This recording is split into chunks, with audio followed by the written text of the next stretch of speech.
Congress is back to work for its final work of the year, and the battle lines are clearly drawn. Democrats want to extend unemployment benefits for people out of work.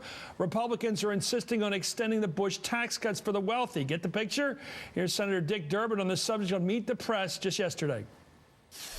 We should be focusing on what it takes to move this economy forward. We should not be worried about the discomfort of the wealthy, but the fact that there are many people struggling to survive every day now because they have no job. Well, join me now are two Democratic senators, Debbie Stabenow of Michigan and Sheldon Whitehouse of Rhode Island, both representing states with horrendous unemployment rates. I want to start with Senator Stabenow. It seems to me that this is one of the easy arguments that you could face in politics, looking out for the vast number of unemployed people. And all they want is unemployment benefits, about a couple $100 a week max.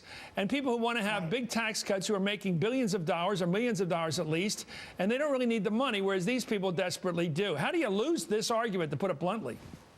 Well, Chris, I think you're absolutely right. And I find it amazing that after over a year of the Republicans saying that it's such a national emergency to have the deficit we have, that the first thing they want to do is increase the deficit by $700 billion to give an extra tax cut to millionaires and billionaires. And at the same time, say no to people who are out of work. You know, this week, starting in Wednesday, we will begin to see 142,000 people in Michigan who are out of work through no fault of their own. They're going to begin to lose their benefits. People who, at this point, are using those benefits just to keep a roof over their head and food on the table for their families. So this is an outrage, and boy, if there ever was a difference in who we're fighting for, this is it. Senator Whitehouse, it seems to me there's a bit of an ideological here, not just a class fight, if you will. The Republicans, at least the ideologues like Senator Kyle of Arizona, are arguing the case that giving people extended unemployment benefits encourages them to slough off, not to go looking for a job.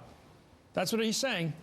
That's the argument, but in Michigan and in Rhode Island, that argument is clearly nonsense because there are an awful lot more people running around looking for jobs than there are jobs. There's 65,000 people unemployed just by the government statistics in Rhode Island. There are not 65,000 jobs out there waiting for those people. So the argument is nonsense, and the economics of it are lousy. The very best thing that you can do to revive this economy, the most efficient way to spend money to revive this economy, is to put it in the hands of the unemployed. It's a 2-to-1 immediate rebound for the economy. It's literally the best way to do it. And finally, you've got the simple fairness argument. I mean, here are people, it's their last support. These families are getting desperate, and you kick away the very last income that they have, and they're really destitute, and it's a tragedy. On the other hand, what we'd be doing is asking the wealthiest Americans to go back to the tax payments that they were making under the Clinton administration when the economy was booming, and everybody looks back at that as the good days. Well, we couldn't get any Republican people on from the Congress tonight. We're going to keep trying to get them on to make their case in this regard. But Senator Stabenow, here's the problem. Is there going to be a deal here?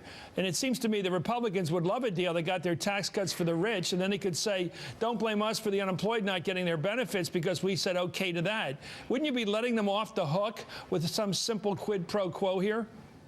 Well, I think so. I'm certainly not one that believes that we should extend an economic policy of extra tax cuts for millionaires and billionaires that hasn't created jobs for 10 years. You know, Chris, if that policy had created jobs, I'd be all for it.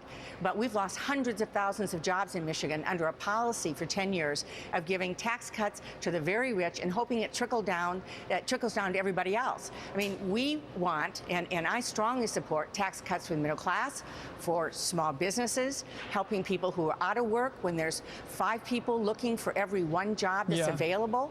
And in my judgment, we need to stand firm on that and make it clear that we're not going to be held hostage. We're not going to let them hold middle-class families and small businesses hostage, or people who are out of work hostage, to give an extra tax cut that adds $700 billion to the national debt for the few wealthiest Americans. What do you think Senator Whitehouse, a guy up in Rhody in Rhode Island, a working-class guy, would say if you said to him, you can get your unemployment benefits if the rich get their tax cuts? Would he say forget about it, or would he say, yeah, I guess you have to cut a deal with the wrong guys? Or what would he say? How do you speak for a person like that? If it comes down to keeping these people with, body and soul together with their last remaining shred of income and with no jobs around them, I think that has to be our first priority. But if we're clear about this choice, we don't have to. If we're clear about this choice, I don't think we have to, because I think Americans get this. You asked earlier the question, how can we lose this one? I think the only way we can lose this one is by not being clear and not being solid together. And if we start to wobble, then I think, that's how we lose it.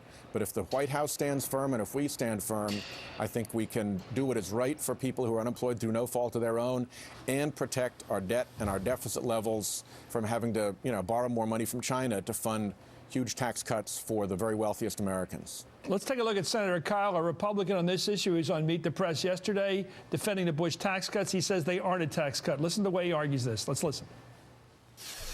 Nobody is talking about tax cuts. We've had the rates in existence now for 10 years. All Republicans are saying is keep them in place. Don't raise taxes on anyone. And so our position is let's extend all of the current rates for some period of time. Obviously, we'd like to do it permanently, but if it's 3 or 4 years, that's fine too. Well, catch the logic. Here he is, the same senator who said the tax cuts are not tax cuts, even though they were sunsetted back when they were passed. Here he is in March saying extending unemployment benefits don't create jobs. He's knocking the benefits. Here he is. Let's listen.